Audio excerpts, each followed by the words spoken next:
Hey weirdos, I'm Alaina. I'm Ash. And this is Morbid.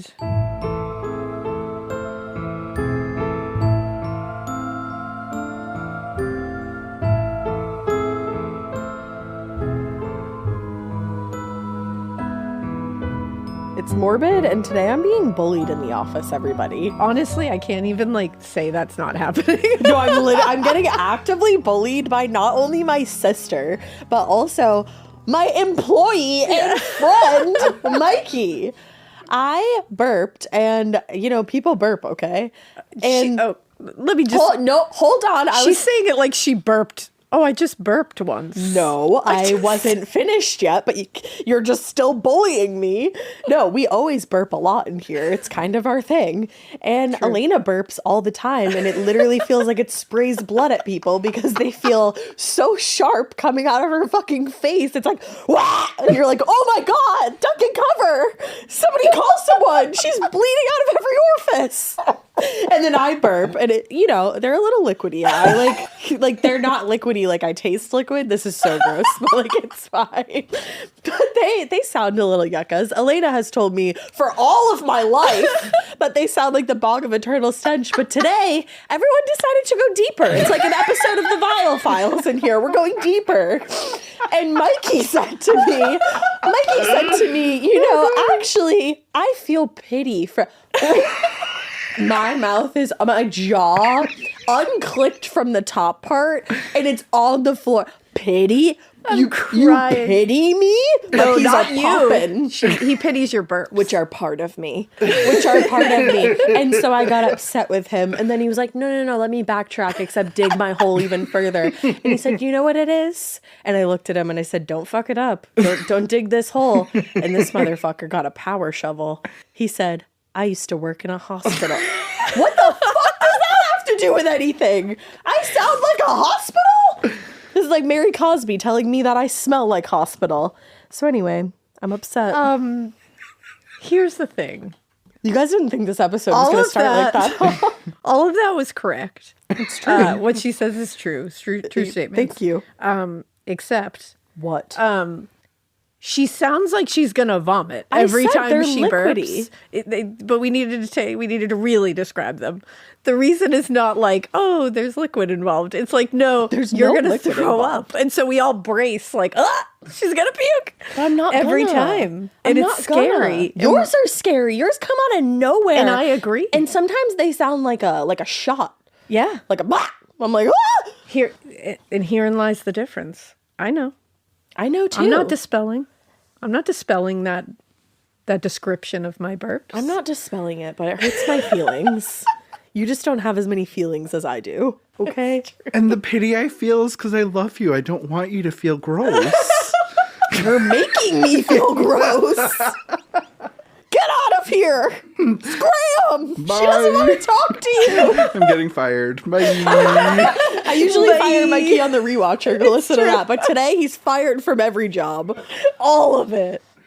No, just kidding. Please continue working for us. Don't leave. Oh my Please God. don't. Anyways, I bet you never thought when you turned on Morbid today that we'd be depicting each other's burps. Sorry, guys. It's been, it's sometimes it just be like that. Yeah, today's a loosey-goosey episode anyway. I feel like it's going to feel a lot like OG Morbid. It is today. I think we're feeling Oh, now you're going to cough during my episode? I pity you. Is that a little cough you have today? I'm screaming. Oh my God. I'm literally crying. We have today's like a spooky episode, but also a true crime episode. Yeah, for both of us. There's full true crime in here. This isn't just spooky ooky, but there's also spooky ooky. Yeah, so there's a little part of mine that I think, I'm going to give you like a preview, like a brief overview of what happened, but I actually think I might cover part of mine on like a full-blown episode. Like in depth in another. Yeah. And mine is like, there's only so much information about it, so I got as much as I possibly could, and I told the whole story. Mm-hmm. It would have been a mini Morbid had I not stepped up. It's true. It would have been a mini Morbid. But you know what? But you know what? Maybe they'll come back. Maybe wink wink nudge nudge. Maybe 2025 is a wild year. Mm-hmm. So maybe we'll see mini Morbids again Someday. Maybe the theme song will come back. Maybe. I'm not making promise. I'm just saying. It's possible. We have to find the file. Do we have that file? Maybe you'll have to do it again. I'll do it again. An updated version. Oh, you know? maybe I'll just, add a little flair onto it if that happens. We're just like, I'm going to get back in the studio. Yeah, back in the stewed, The stew. Like, really. I like that. Forgot the pod stewed. lab. I'm in the stew. I'm in the stewed. Yeah, so maybe, I don't know, that's something to chew on. But Gross. But other than that, we're trying to, spring is almost here, everybody. It's like 20 days to spring. And in New England over here, it's been fucking awful this winter. It's been fucking freezing and so goddamn dry that I've been sick the entire winter. I just got the norovirus, in fact. Like, luckily, knock on everything, we were able to contain it to just me, which is always the goal. But yeah, it hasn't been a banner season for me, so I'm getting on my supplement game and getting myself out of this. I'm telling you, you got to start drinking Armra colostrum. I think it has saved me this winter because I got norovirus, but I didn't get any of the colds that you guys were all getting. I really didn't get one cold this season. I know. Not one. Yeah, it's crazy. And it tastes like watermelon. Yeah, that's true. That's a win-win right there. No colds plus watermelon. Well, I've been drinking liquid IVs. Liquid IVs are also great. We love a liquid IV. We do. And I've just, I've been doing some turmeric and elderberry and zinc and vitamin C. She got me on the turmeric. All the good things. Just trying to boost that immune system. You gotta. But going into, because I want to go into spring and summer and fall and all the fun seasons. Healthy. Thriving. But I've been reading a couple books that are really good. Yeah? And I figured I'd just quickly share them with you guys in case you're looking for something to read. Do so. So I just read Fantastic Land by Mike Bachoven. It's really good, and the audiobook is fucking phenomenal. Nice. It's super fast paced. It's like it's basically about a bunch of people getting stranded in a amusement park during a hurricane and having to survive, and it gets super gnarly. I said nice, but nice. I'm You're like, nice, fun. that's great. That's great for them. Good for them. It was really good, though. I thought it was really fun if you're looking for something really fun, really dark, really fucked up. Hell yeah. And right now I'm reading This Wretched Valley by Jenny Kiefer. Ooh. And so far it's really good, really spooky. I'm very intrigued by it. Nice. And I'm trying to get more leisure reading done this year. So I'm also trying to do that. We'll try to share our recommendations. Yeah, I told Alaina about Storygraph. It's like where you can log all your books, and it's woman owned, which I love. Love that. I read, what have I read so far? I did So Thirsty by Rachel Harrison. I thought it was pretty good. It's like a quick read. It's fun. Yeah. It's just like, I love that. Like a fun vamp tale. And then I just started our book club book. Me and Alaina have a book club with the two girls, one ghost girlies. Sabrina and Corinne. Our brother Colton Coven. Hell yeah. And we're reading God of the Woods. I just started it. I think you're going to like it. Yeah, I'm excited to start that one. It's really good. And I've heard really good things about it. Yeah. So yeah, I have a bunch on my to be read. Yeah. My entire bookshelf is to be read. I have a whole space on my bookshelf that is. Yeah. Me and Drew went on a Barnes and Noble date the other day, and I was like, damn, I'm just buying all these books when I already have 400 that I haven't even read yet. Oh, I have a problem with books. But it's a fun thing to buy. It is. I love books. Yeah. I will never regret buying too many books. And something about Barnes and Noble, I'm like, I just want to buy everything here. I just want to buy all the books. All the books. Mm-hmm. It's true. It's great. I'm also on a Yellowjackets kick. Me and Drew have literally flown through each season within I think it took us maybe 2 weeks. Yeah, it was actually very impressive. Yeah, there was how quickly you were able to. We took some time off, you and I, for February vacation for the kids, and there was a couple nights that Drew and I just stayed up until 3 a.m. Weren't bonkers. Tired, just stayed up. Yeah, and so we watched a ton of Yellowjackets, and now we're up to. Current. You're caught up. Yeah, we're caught up. And we got John and Alaina to start watching it. It's true. We're only on episode 2 because we can maybe only get one episode done a night. We have to skip nights in between and stuff. So we'll get there eventually. It'll take us a while. But so far, I like it. Yeah. I'm intrigued. I think so far it really pops off in the middle to the end of the first season. Yeah. And then season 3 so far, I think it's only been 3 episodes. The 4th one I think comes out tomorrow. 4th episode. it's season 3 is like, I'm like, oh fuck. It really goes there. Yeah. I couldn't watch the plane crash scenes because it's a little too Yeah, I told her. too visceral. I was for like, me. tell John like the end Yeah, of the he first just one. told me when it was fine to watch again. And then they do like the flashback. That's a fucking scary ass plane crash. I'm sure. I'm going to be talking a lot about plane crashes today. Cool. Yeah. That's fun. Yeah. It's Cool. part of my lake. It's part of your lake lore. My lake lore. Correct, yeah. And honestly, that brings us right to it, that we're going to be talking about some spooky lakes today. Spooky lakes and like kind of for me like national park because my Okay. lake is in a national park. Yeah, there you go. I like Go that. visit national parks and support them right now. Yeah, support them. Yeah. Hell yeah. And keep them clean because a lot of people just got fired who were keeping them clean. Yeah. So go take care of them. Yeah. And support them. Yep. Good call. Yeah. So I can start with mine if you want. You better. You better, bitch. You better. I was going to say, you better start, bitch. You better start, bitch. You want a listener tale? Not a listener tale. You want a so- spooky lake? This is a spooky lake, but it's going to start with a very real and very tragic murder. Oh. From 1906. Okay. So this is the story of Grace Brown's murder, and it is a very tragic one. Let's start at a great place, which is the beginning. I love starting there. Grace grew up in South Otselic, I think it is, in Chenango County in New York. When she was young, she grew up on a dairy farm, and she attended school and graduated at 16 years old. She had a very normal upbringing on a dairy farm, very cute farm upbringing. Nice. All was well until she moved to Cortland and lived with her sister Ada. Now, living with her sister, she needed to find a job, and she found a good one, it turns out. She ended up working at the Gillette skirt factory in Cortland. And upon beginning her employment there, she quickly became acquainted with the owner's nephew, Chester Gillette. He also worked there with her. He was from a wealthy family, but he was kind of all over the place. Like, he was a little bit of a mess.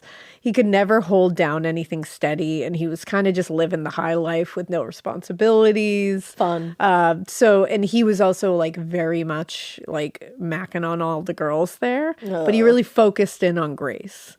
So his uncle had tried to help him on the straight and narrow, and he offered him a job at the factory. That's how he got the job. It was good pay. It was full-time, so he was fine to take it because also there was a lot of women working there. That's kind of his ideal sitch. It really is.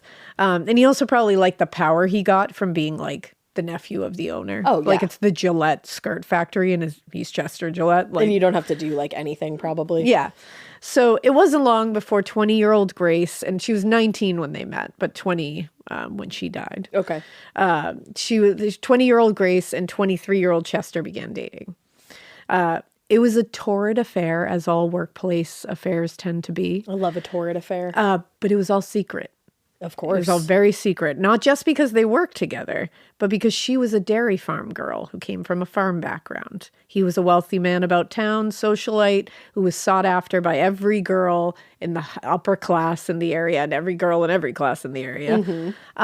He was essentially ashamed to be dating a young woman who was considered to be lower class, lower social scale than he was. What a douchebag. He was a douchebag. He didn't want people knowing he was dating a factory farm girl. It's okay, then don't date a factory farm girl because she can probably do better than you anyway. So don't waste her fucking she could time. have done so much better than him. I guarantee it. He's scum between a troll's toes.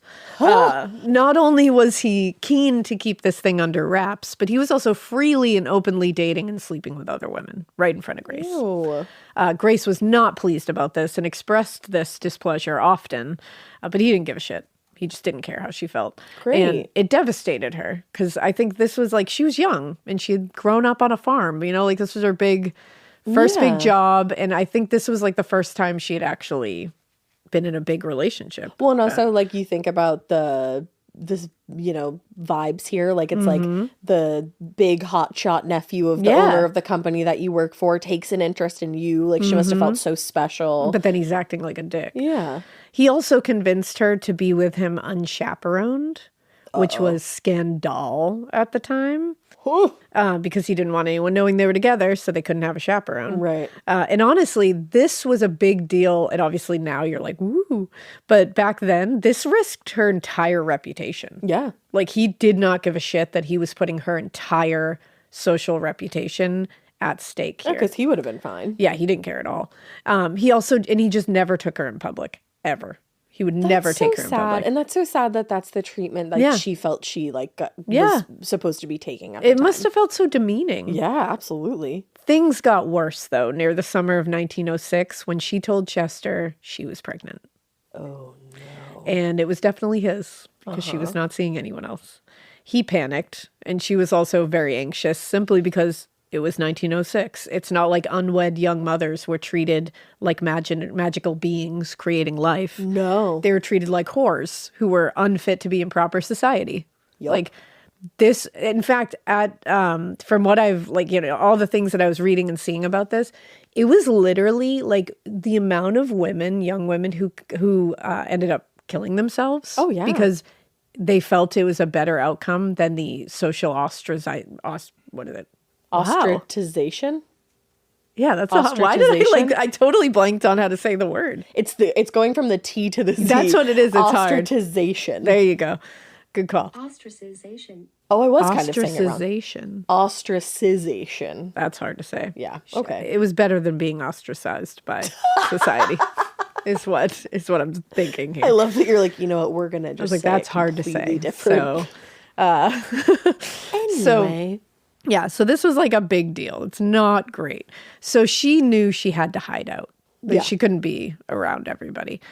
She went back to her family's farm and she communicated with Chester through letters. It was Chester who encouraged this, in fact, telling her to go hang out with her family and everything was going to be fine. Basically, go away. Get out of my face. Like, you fucking dick. He's a total dick.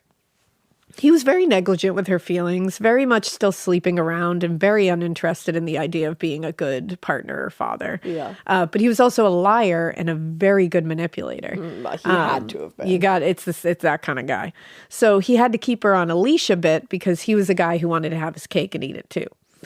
Before she left, he had been ignoring her and making her feel just awful. But when the letters began, she basically found herself desperately begging him for attention or any kind of hope or hint that they would be married. Because it's also like he's got this like all this money and everything. Yeah. It's like she doesn't have any resources to figure this out. So she's relying 100% on him to figure out their situation that they got themselves into together. That's the thing. And she's like, so she's basically like, give me any hope that you're going to marry me so that I can go out into society again. Right. I can't go out with this child until we're married.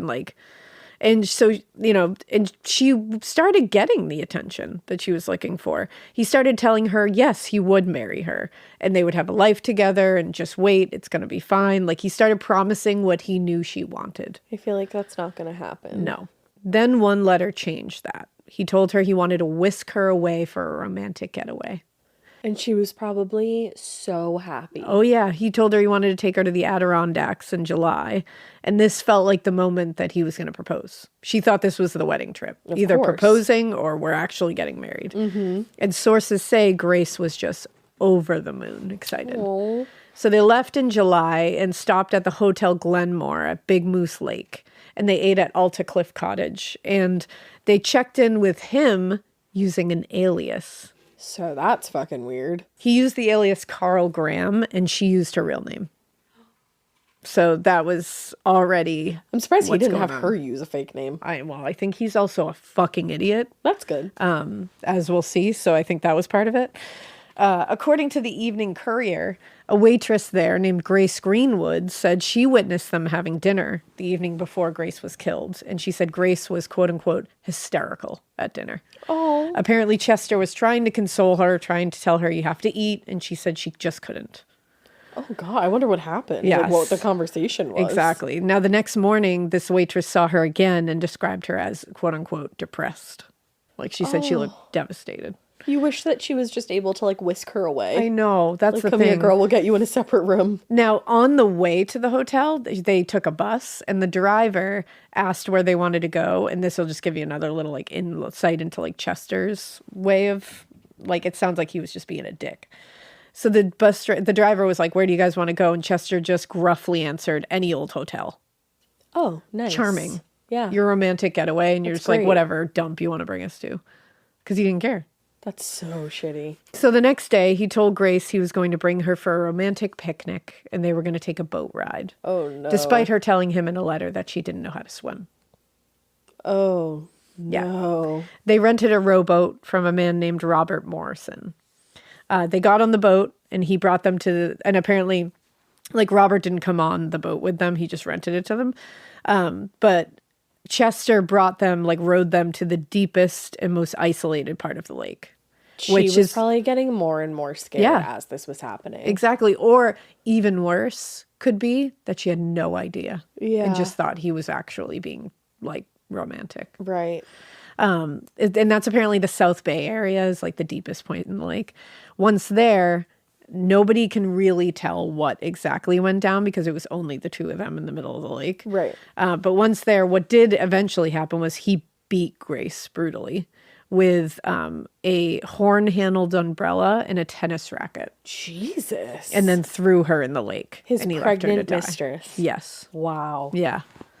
Robert Morrison, the guy who had rented them the boat, said when they didn't return the boat around dinner, he was suspicious. Of course. But the next morning, he and a few others went out to try to find them because he was like, I hope nothing happened. Like, and they found the empty boat and her coat and then came across her body. Oh. And she was dead. He had fled. Believable. He hid out at the Arrowhead Hotel in Inlet. And meanwhile, during the 3 days he hid like the coward that he was, he also called to get an advance on his pay and received one. So he was planning on taking off. Yeah, dipping. And I love that later this fucker will pretend and be like, oh no, I'm innocent. I didn't do it. And it's like, why were you hiding nothing out then? about how you acted said you were innocent. If Right. this was an accident or something, which obviously it's It not because she was wasn't. beaten brutally, Right. like they can tell that, you dumbass. But it's like, even if it was an accident, why would you leave your pregnant girlfriend, like almost fiance, dead in a lake and leave the boat? And then just hide out And then ask just- for an advance on payment. Yeah. Like, None of that makes No. any sense.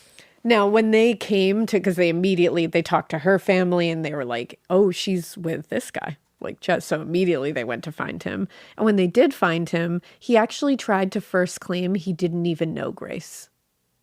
Come on. He is the father of her unborn child. It's and also- he claimed he didn't even know her. Also, like, I'm sure if they went to her house, they would find a pile of letters Of course exchanged they between would. the two of them. When I say this guy is a fucking idiot, he's a And- fucking idiot. You also worked together. Yeah. Like, are you fucking There's serious? literally no way you can claim you don't know her. He was arrested and immediately charged with her murder.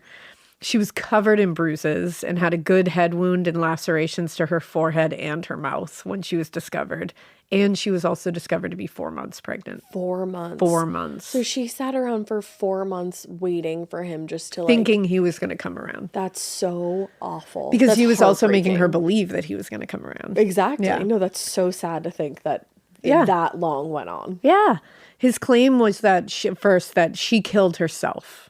But like, After beating herself up. no one believed that. According to the Evening Courier, they found the broken, bloody tennis racket buried on the shore. Dude. There was a lot to be made about whether she was dead before she hit the water during the trial. But the consensus did seem to be that she likely was. He had beaten her to death and thrown her in the water. He also claimed at one point that she jumped in willingly. Can't swim, remember? Well, she might have jumped in to get away from him. Exactly. And he said he tried to help her and the boat tipped over.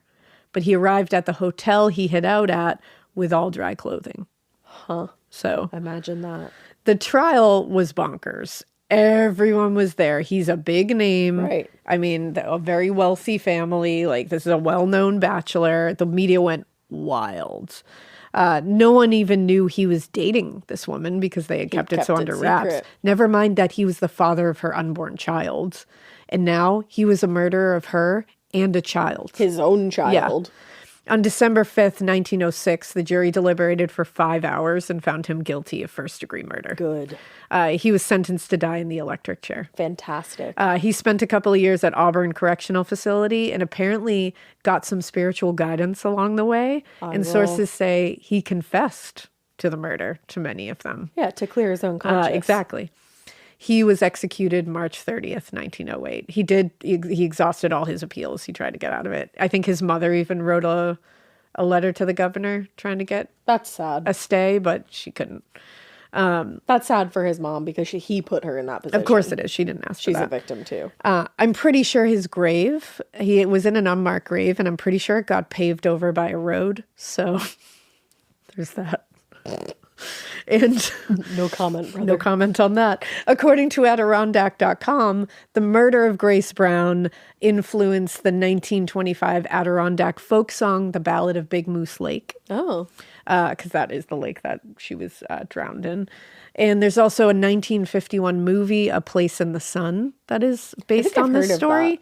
And there's also a 1925 novel, An American Tragedy, that's based on it, and a 1926 play about it, and a 2005 opera by the same name. And that's just a few of things that have been influenced by this. That's crazy. Now, A Place in the Sun and An American Tragedy apparently take Chester's side a lot. And basically say what Grace. What side is that? They basically show Grace to be what Robert Stack on Unsolved Mysteries said was they called her a woman of easy virtue. Basically, a hoe. So we're slut shaming in the 20th century. And that she should be murdered while pregnant because of that. Oh, good. Fantastic. Apparently. So, like, fuck those two things. Yeah, fuck them. Now, that isn't the end of the story because people keep seeing Grace. Oh, that breaks my heart that she's at the lake. I hate that she's stuck there. Yeah, she's stuck at the lake. People keep seeing a complete apparition of a glowing woman walking the shores of Moose Lake or across the surface of the lake. That's really cool. Yeah, and also see her walking down the halls of the Big Moose Inn where she stayed. If she's not wandering the shore, people will have seen her struggling in the lake trying to get help, like almost like a repeat of what's happening. Sometimes she's seen at the cottages along the lake and like the lodge there. And apparently she likes to turn off the lights all the time. She doesn't like lights on. And I wonder if that's because it's like the 1906 of it all. She's like, I didn't live with electricity. What is this? Maybe it's too bright. Kind of think it's too bright. According to Weird New York, sometimes people recall feeling intense sadness around the lake, almost like an uncontrollable dread. They theorize that she and her child being killed trapped her there, and she's somehow unable to continue to move on. I want to go there and help her. So sad. I know. Let's go. I want to. I hate that she's trapped there with all this like sadness around her. Yeah, she doesn't deserve that. Now, this was also featured on an episode of the OG Unsolved Mysteries. I heard you watching it the other day. That's right, with King Robert Stack. I heard that intro. I heard that smooth butter voice. They talked about a group of people in this episode that worked at the Covewood Lodge in 1988. That's near Big Moose Lake. One of them, Rhonda, said she stopped at the staff lodge to turn out the lights. And she was with like a group of 3 other people who worked at the lodge. And as soon as she went in, she said she felt like someone was there. And she said she went up to like the top floor where like there's a balcony overlooking where her friends were in the lake. And she said she didn't see anything, but she said she just like knew someone was there. Like felt a presence. Like just felt that. And she said it was very strange, very, very unsettling. And outside, meanwhile, her friends saw a woman standing on the balcony, glowing in white, like fully in like a 1906 garb. And she just was standing there looking out onto the lake. And then she just stood there, and all 3 of them said the same thing, that they saw the same thing. Bro. And they said she stood there and then all of a sudden just dissipated and was gone. The tinglies that are happening all over my bod. Imagine seeing that. I would. My goosebumps have goosebumps. And they all say that she's like, has such a sad look on her face. And she's just looking out over the lake. Because she just loved him and he couldn't give a shit. And then he's a piece of shit. Killed her and their unborn child.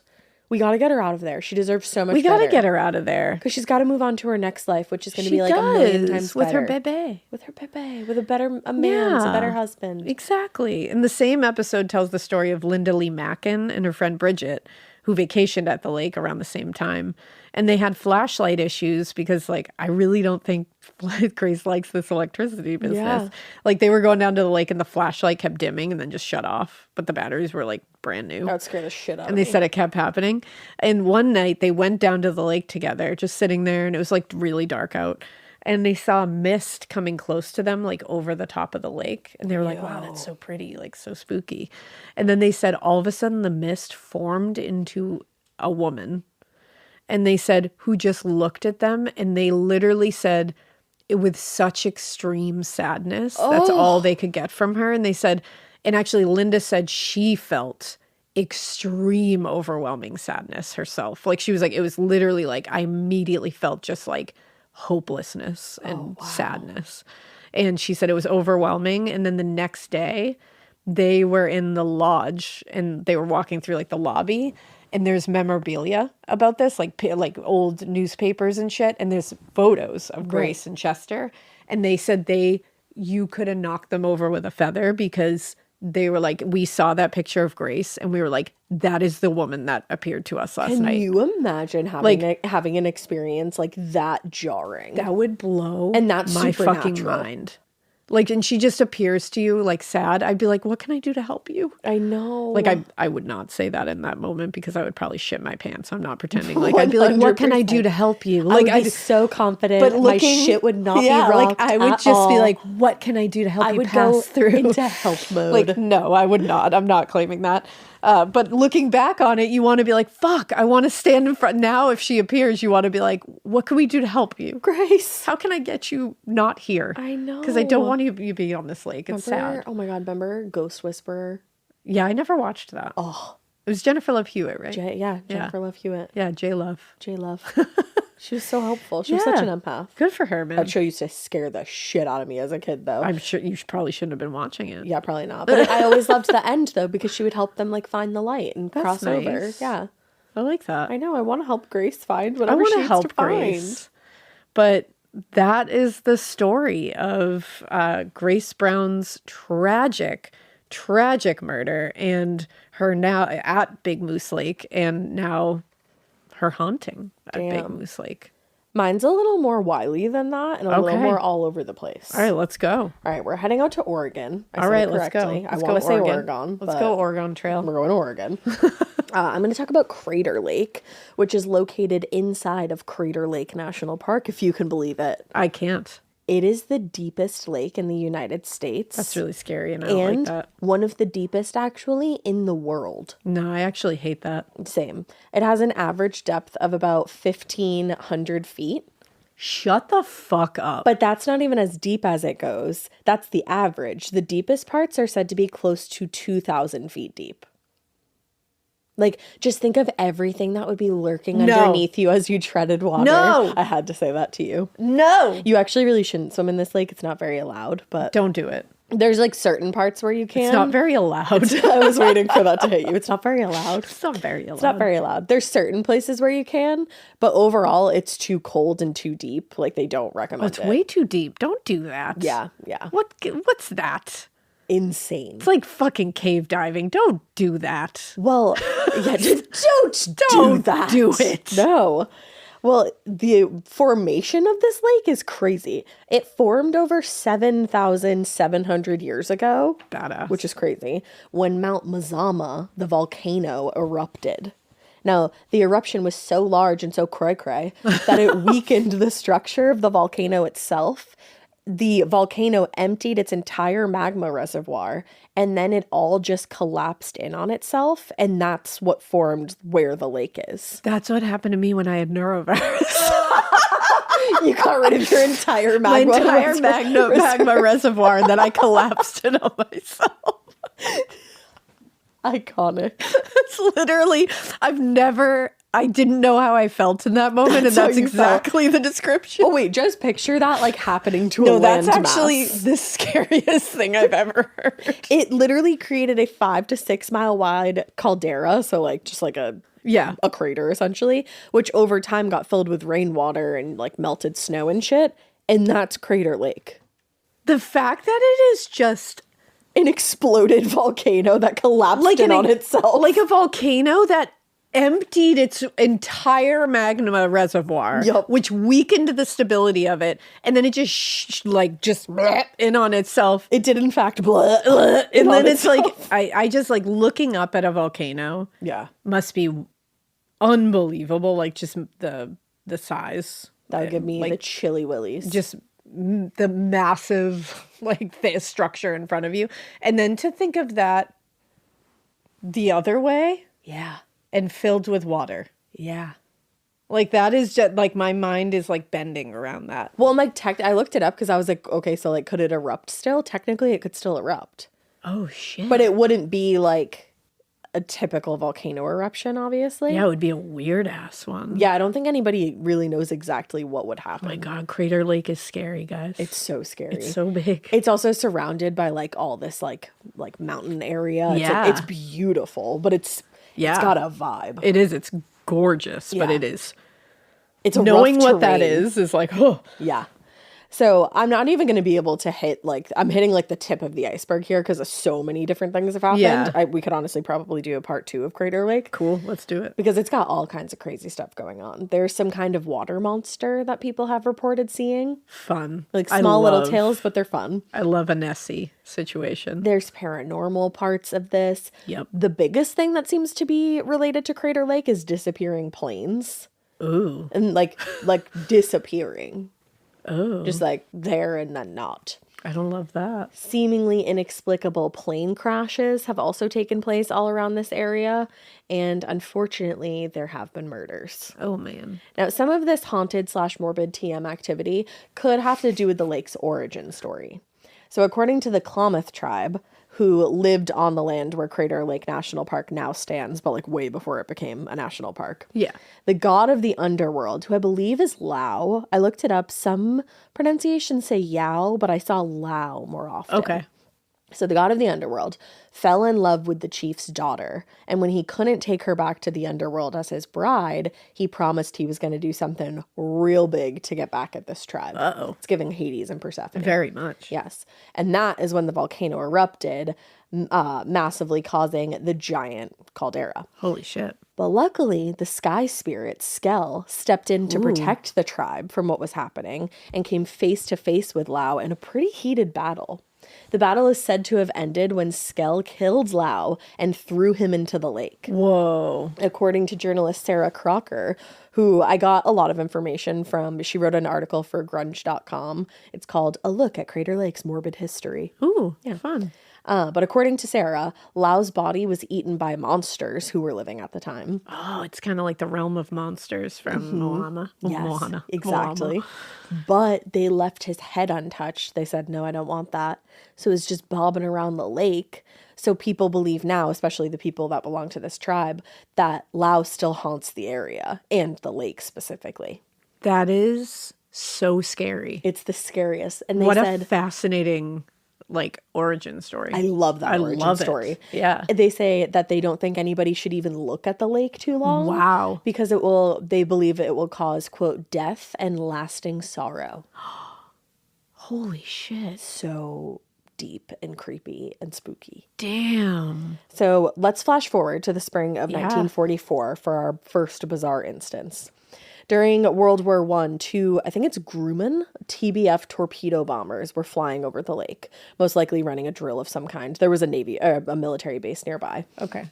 It was said to be a completely clear day as they were flying over the lake. Each pilot was keeping track of the other.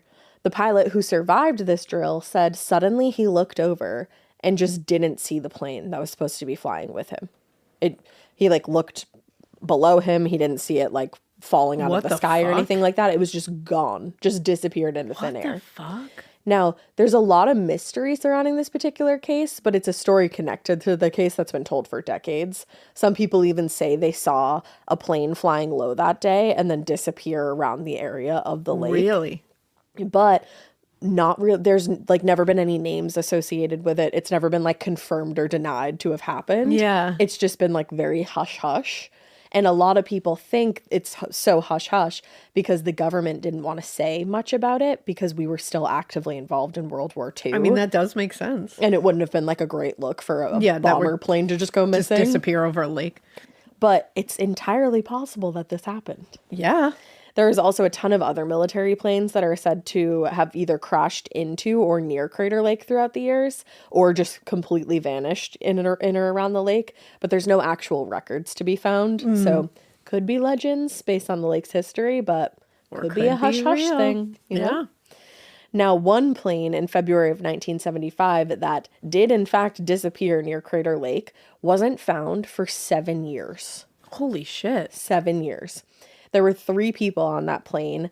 And on the return flight, the pilot, Dave Nunn, and 2 student pilots, Jim Pryor and Matt Perkins, who were only 17 years old at the time. That's heartbreaking.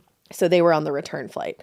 Jean Nunn had driven her husband Dave, her daughter, and her grandchild to the airport that night. And she said that she had a feeling for 2 weeks beforehand that something was going to happen in her family. Oh. She just had this weird feeling she couldn't shake, but she didn't know, obviously, what it was going to be. Yeah, what are you supposed to do? She didn't know who it was going to happen to. Or when it was going to happen. Yeah, she just had a feeling. But she didn't think it was going to be her husband. Now, this trip was supposed to be simple. They were going to fly to Salem, Oregon on Dave's private plane, a blue Cessna 182. And they were dropping off Jean and Dave's daughter and their grandchild. And then they were flying back to Klamath Falls, Oregon. Okay. This flight literally should have taken only 45 minutes. Oh, my God. It's a super quick flight. So after dropping everybody off at the airport, Jean went home and she said she felt a chill. So she cozied up under an electric blanket and just fell asleep. Because again, this isn't supposed to be, her husband's not supposed to be gone long. She's like, all right, I'm just going to take a little nap, go to sleep. But she said she woke up that night around 9:30 and she felt the sensation of a hand on her leg. And she immediately knew that something had happened to Dave. Oh, I just got so many chills. She ended up writing a book about it, but she said the feeling just washed over her. Oh, God. And she immediately knew. So she called the airport and as soon as she got on the phone, she said, the plane must have gone down at 9:20 and Dave died at 9:30. I know it. Holy shit. They confirmed that they'd lost track of the plane on the radar at exactly 9:20 that night. What the fuck? It was exactly what she said. Now, weeks and weeks went by. Search parties were trying to find this plane anywhere they could, find the wreckage. Weeks turned into months, months turned into years, and finally, 7 years later, in July of 1982, a hiker ended up coming across the wreckage just outside of Crater Lake National Park. That must be the most horrifying thing to come in contact with. Truly. Is a plane crash. You're just out hiking, like you're supposed to have this great day with nature. And you just find a plane crash? Like, what the fuck? And 3 people inside of it. Like, he found 3 skeletons inside of it, who were the 2 17-year-old student pilots and Jean's husband. Oh. But she said she knew. She knew all those years. Wow, Jean. Yeah, crazy. Holy shit. I want to read her book. It's really, let me tell you what it's called. Yeah, I'm like, damn, Jean. Yeah, her book is called We Fly Away. Oh, Jean. I know there's a picture of her with like scrapbooks in one of these articles in the Herald. What is it? The Herald News or something? The Herald News. Yeah, she it's a picture of like Dave, who was a stunner. A stunner, honey. Stunner. Yeah. Like, that's so sad. And just like how cool to be a pilot and just be able to like fly your daughter and your grandchild home. And he was just trying to teach these 2 students about flying. Like, they were passionate about it. It's so sad. That makes me so sad. But also, like, so beautiful in a way that he was able to tell Jean that he had passed, and she knew, like, she was able to, like, understand. And in such a way that was, like, really comforting. Yeah, almost, probably. Exactly. Now, another plane that crashed and then disappeared, unfortunately, took much longer to find. Back in December of 1945, there were 7 Grumman Hellcat fighter planes that were taking flight over Crater Lake National Park. They were on their way to Washington. Now, it was really foggy this day. There was a lot of fog, especially lingering over the lake. And while they were going through it, some of the pilots couldn't clearly see others. So they made it through the fog and they realized that there were not 7 planes flying anymore. One plane, which was flown by 22-year-old Ensign Frank Lupo, was just completely gone. Holy shit. Like, lost track of it. What? Now, before they went through the fog, a couple of the other pilots did see him trying to change a gas tank, like, while they were still flying. But obviously something had happened. And a couple of the other plane's pilots saw Lupo's plane start to descend slowly, which I can't even imagine seeing. And that's your friend that you're out on this mission with, like, something bad is happening and you can't stop it. Yeah. So flash forward almost 25 years later, in August of 1970, when a park ranger who was newly working at Crater Lake National Park, he was hiking through the park and he just casually stumbled upon a human skull. Oh. Yep. Welcome to the job. So obviously he had to go report that to his head of department. Yep. He had an interesting way of doing so. He told the story and then just presented the head, taking it out of his backpack and putting the skull onto his boss's desk. I mean, none of us know. None of us know unless we've come across one. Definitely, like, don't move a skull that you Don't find in do the it. woods. Yeah, like we can say that with confidence. Like, Don't do that. definitely leave that there. But I also understand, again, this is the 70s, so we didn't have all that information. And he was probably freaked out. And He was just probably didn't know what freaked to do. out. And he probably didn't think anyone was going to believe him. Yeah. And he probably That's didn't want to true. leave it there because an animal could get it Yeah. and move it. And then he's just this crazy new guy. Yeah, and it's not like he has a cell phone to pop a picture really quick to be like, here it is. Like, let's doesn't. go find it. Exactly. So instead, he brought it with him and he popped it on his boss's desk. Whoa. I guess that leaves no doubts. It does. But after the discovery, investigators went out to where the skull was found, and they ended up finding the remains of the Hellcat plane. Holy shit. And they found a piece of equipment with a serial number on it, so they were able to determine that it was Lupo's missing plane. Holy shit. And in a bit of happier ending, Lupo's remains ended up being sent to his family. Oh, So he could get that's nice. laid to rest, Good. sort of. Oh. So now onto something very sinister. In 1952, 55-year-old Charles Colhane and 56-year-old Albert Jones were found dead on Annie Creek in the national park. The area where they were found is only about 6 miles from the lake. Whoa. Both men worked for General Motors and were in Oregon for work, but while they were in the area, they planned to go on a fishing trip with these 2 other guys in the car business, Jack Vaughn and Frank Eberlein. So Jack, Frank, and Frank's 13-year-old son, Alan, showed up to the park with plans to meet up with the guys, but they were surprised when they only found their car, keys still in the ignition, and the front doors both open. It was like a little bit weird. Yeah. But they were like, maybe they went to sightsee or something while they were waiting for us. Yeah, like and, strange, but not like... yeah, not super alarming. Yeah. So they waited a little bit to see if Albert and Charles would show back up, but they gave it 45 minutes and they still hadn't come back. Now it's alarming. No, it's alarming. So the 2 older men decided to drive down to a ranger station while Alan stayed behind in case the 2 men showed up. Okay. Now, 13-year-old Alan is just waiting in the back of his dad's car, and he sees a dark sedan pull into the lot and kind of like slowly pass by and he's looking, like this driver takes a look at the car that's parked that's empty and then speeds off onto the highway. Huh. So he's like, okay. It's like, that was weird. Yeah, that was weird.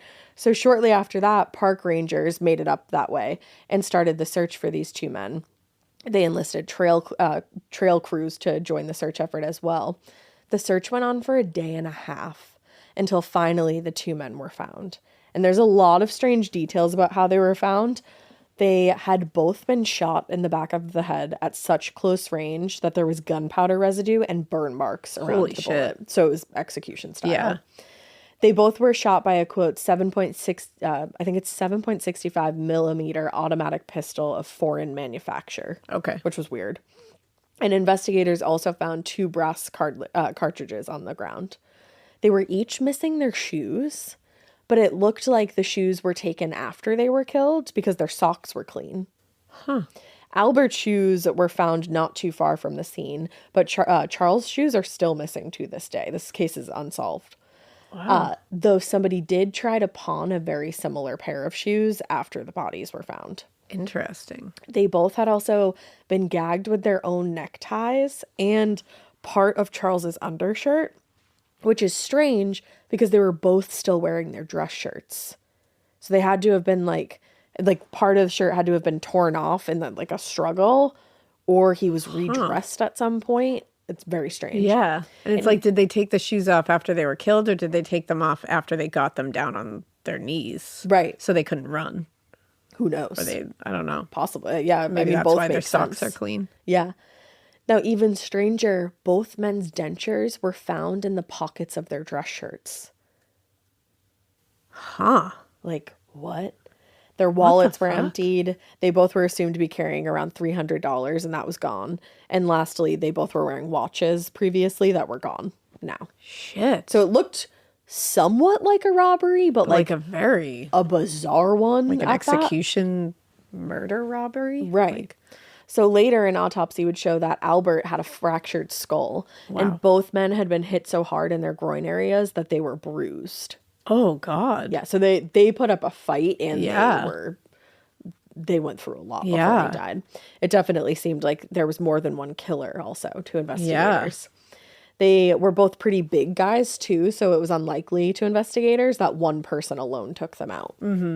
Now, like I said, the case is technically unsolved, but there were some good leads that came in after the murders. I don't want to go into every single one, and I'm really giving you like a brief overview because you want to cover it in depth. Because I do want to cover this. There's a little taste. There's a little taste. But what I will tell you is that afterwards, after like this got out to the public, a couple reported seeing two, quote, dirty, unkempt men in an old car near the crime scene. Now, interestingly, another man who was working a delivery route in the area had also seen what he described as two scruffy-looking men leading two nicely dressed men into the woods near Annie Creek on the day of the murders. Oh, shit. And he said he noticed this, and he also noticed one of the nicely dressed guys make a symbol to the other guy, like a hand symbol, like that, like a gun. Yeah. So basically trying to tell the other guy, like, fuck, they have a gun, or like something like that. Trying to like subtly warn him.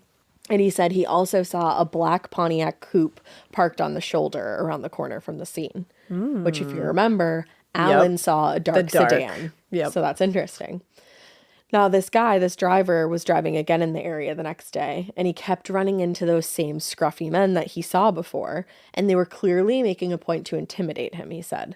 They stared him down. They ended up locking him in at a gas station at one point. The fuck? Driving that same black Pontiac that he had seen on the day of the murders. So now he saw the car near the scene, but now he knows they're the ones driving it. Yeah. And they just overall seem to be following him. But obviously because of this, he was able to get a good look at them. One of the men, who seemed to be the older one of the two, he said had quite a few distinguishable details that this guy remembered. And the witness, his name is Lincoln. So the man who had all these like memorable characteristics was wearing a beaded belt that said Ralph. He had a tattoo of a woman in a bikini, and he was also missing one of his fingers. Oh, So you'll remember that. Yeah. You'll remember a 9-fingered guy. You sure will. Unfortunately, the authorities didn't really take Lincoln's story too seriously. Like he kept telling them all this information, but it seems like some of his reports weren't even recorded at all. Like there are some that are on record, and some, like he was like, I also gave additional information. And it's just nowhere. Yeah. He said that he thought the police thought he was a smart aleck. Because remember, this is the 50s. Yeah, so they did think he was a smart aleck. They definitely did. But weird. Almost 50 years after the murders and Lincoln's experience with two scruffy-looking men, somebody new got eyes on the case. A woman named Cheryl was taking a class at a local college when she heard the story about the murders all those years ago. And she just got deeply fascinated with this case and like started going down all these rabbit holes, getting every last detail together. And she ended up writing a paper about the murders for her class. And it was a really well done paper. So she ended up giving a presentation later on the paper at a local museum, like in this area. Cheryl. Yeah, she's a queen. So the presentation was attended by a ton of people who signed in before joining the discussion. And Cheryl's friend told her that the last man to walk into this whole presentation was suspicious looking. And while Cheryl was still presenting some of the paper, this man went down and started looking through the list of names of people who had signed in, like very into it, like studying this list. Fuck that. The other thing that they noticed about this man, her friend, he was missing a finger. Shut up. Shut the fuck up. Yup. But that's all I'm going to give you because I want to cover it in its entirety. Oh my God. Weird, though. What the fuck? Now, what I will tell you is it's technically unsolved, but there is a good set of suspects for this murder. All right. Or these murders, Wow, I should that's say. fascinating. Isn't that a strange one? Now, on to the paranormal. Apparently, park rangers in the Crater Lake National Park will see campfires burning in areas where they're restricted. Oh, that's spooky. Now, they'll go all the way out. They'll say, like, we see campfires, we see people around the campfires, and then they'll go out to confront the campers and be like, you can't have a fire here. And they'll get all the way out to where they saw this all happening, and there will be nobody there and no campfires lit. That must be so maddening. And so fucking creepy, because you're like, what was bidding me out here? What the fuck was I seeing? Yeah, exactly. Yeah. Apparently, this happens a lot around Wizard Island. Wizard Island? You heard me. Wizard Island was formed way back when the volcano erupted and is named that because it apparently resembles a wizard's hat, if like from an overhead shot. Bitch. Yep. There's also looking right another now. island in the lake called Phantom Island. Phantom Island? Phantom This lake Island. is crazy. This lake is the tits. I love it.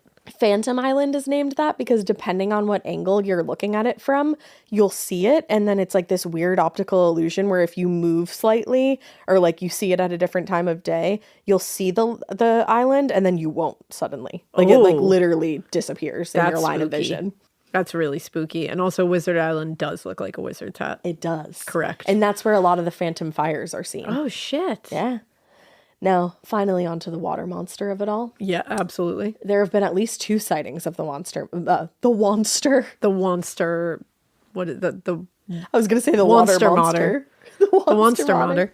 The water monster. And people say it looks like a dragon, kind of like Nessie. Cool. Like the Loch Ness monster. We love Nessie here. In one instance, there was a group of friends who saw the Crater Lake dragon swim under their robot. My God, What's happening? I'm losing it. Crater Lake is getting to you. In one instance, a group of friends saw the Crater Lake dragon swim under their rowboat, and they were so terrified that they hauled ass back to land and were like flagging rangers down, being like, "We just saw a straight up creature in the lake. We just saw a dragon. like we just saw like what is that?" And they're like, "There's fish in the lake. I don't know." Imagine if there's a straight up dragon in that lake. I am fully of the mindset that there At this is. point, yeah, Fully of the mindset. probably. Basically, nobody believed them. They were like, "Yeah, are you like high? Like, are you?" And they're good?" like, no. They're like, I'm "No." high on dragon sightings. Is what Like, I'm high on. We saw what we saw, and yeah, now we are high on dragon sightings. But they're not the only group of people to have seen this. Of course monster. they're not, because it's real. A woman who was visiting the area from Georgia also wanted to do a little rowboat day of her own. Yeah, you couldn't fucking pay me money, but go right ahead. You could pay me money, and I would do it. Nope. I would do it probably without if you Nope, paying me I'll money. watch from the shore. Yeah, watch from Phantom Island. Yeah. But she said that she saw the giant sea creature swimming away from her boat. Like she saw it herself too. What the fuck? And everybody describes it like a dragon-like creature. That's the coolest shit I've ever heard. I'm obsessed with it. You can also buy postcards of it if you want to, Yep. because now they lean in. Hell yeah. Yeah. If you got a Nessie, you better go full Nessie. with Lean it. in. Yeah, don't you dare try to dispel the Nessie. Exactly. Now I have a few honorable mentions. There wasn't like a ton of information on these things, but they happened. Worth mentioning. Yeah, worth mentioning. Many Bigfoot sightings. Oh, we Yup. love that. Rangers will smell something real bad, investigate it, and then just get a barrage of pine cones thrown at them. That's the funniest shit I've ever heard. I'm obsessed with it. I love that I almost said big face. I love that Bigfoot is just like, get the fuck out of here. No. Throws a bunch of Don't look at me. Get out of here. There was also a 1997 UFO sighting. Oh, hell yeah, there was. 3 lights flashed across the sky, and then there was like a ton of weird flashes of lights, and then those 3 lights seemed to just disappear into the water. Oh. Yeah. UFOs underwater, man. I mean, it's happening a lot lately. And that thing's 2,000 feet deep in some spots. So many places to go. Definitely UFOs down there. Oh, the places though. Oh, the places they'll You know? go. Yeah. And finally, my favorite part of Crater Lake is the old man of the lake. It's my favorite part too, and I don't know anything about it. He's not a man. He's actually a giant 30-foot mountain hemlock that just floats around the lake upright. Which, like, obviously doesn't make sense from a gravity standpoint, From a reality standpoint. from this life standpoint. He just floats upright in the lake with about 3 feet. It used to be 4, but weather and global warming and all that. Now just 3 feet of him stick out of the lake's surface. Oh, there he is. Isn't he so cute? There he is. He just floats around. But what the fuck? But there's more to him than that. Apparently he controls the weather. Yeah. Are you ready? Of course he does. He does. Because in 1988, there was a group of researchers who were going to survey the bottom of a lake, of the lake with like a submersible, which fuck that. Yeah, no, you couldn't ever have me do that. But they were worried that the submersible might run into the old man, like, and, break or something. Yeah. So they took him over to Wizard Island, of course. Yeah, of course. And they tied him to the shore. And in no time, the weather took a 180-degree turn. They were not even able to launch their submersible because storm clouds rolled in and it got so bad that it started snowing. Like the weather was going insane. Because you can't hold him down. You can't hold him Don't down. you dare tether the old man of the goddamn lake. Not my man's. I too would make the weather go fucking lawless if Not you my tied me to hemlock. the side of it. Lawless. That's the, Yeah. the old man is lawless. The old man of the lake is lawless. He really is. He is. follows no rules. And he doesn't have to. Well, listen. I'm not asking him to. I'm not either. No the way. second they untied him, the weather went right back to beautiful. Yeah, that's all he wanted. Like almost instantly. that's all he asked for. He wants to be free. Yeah. That's Let how you him be can't free. hold him down. Now, there's a lot of theories as to how old man just like floats upright because, again, it makes no sense. Personally, Old I think man. it's because he's the most magical thing that we've ever come He's across in majestic. life. Some people think his density has increased over time because it's he's been in the water for so long, Nah. but I don't magic. think so. Yeah. He's a maverick. He is a maverick, but he's magic as well. He's a is. magic maverick. He's a maverick. And that is the tip of the iceberg about Crater Lake. Holy shit. I might do a part 2 on Part Crater two's Lake. gotta come, yeah. Because there's some other disappearances that have taken place yeah, there. we gotta- I'm sure I could probably find some more plane crashes that have Oh gone yeah, we gotta down. touch upon Crater Lake again. Yeah, I and like I'm Crater very Lake. interested to hear more about that double murder Yes. because that was shocking. Yeah, me and Dave are going to start working on that one real soon. Me and Dave. So keep a lookout for that. Hell And yeah. We hope you enjoyed my rant in the beginning about how Yeah. I'm being bullied. I feel a little safer in the office now Yeah, you know, that we've talked about Crater Lake. we got it out. Yeah. The old man is there. The old man is on my side. He's on everyone's side I'll use the old man to because we'll never hold him down. we'll never hold him down. I want to be one with him. I just want to like hold on to him and float around Just bob the lake. around the lake. Actually, I don't because it's too deep. No, fuck that. But I do want to see the dragon. I want to see the dragon. Yeah, and I want to see Grace. Yeah, I want to help her. I know. I just want to send Grace home. I know. We have so many places we have to go. All the places we'll go. Yeah. Yeah. Full circle. Well, we hope you keep listening. And we hope you Keep it weird. But not so weird that you don't check out these lakes, man. do it. Yay. Water. Bye. Bye.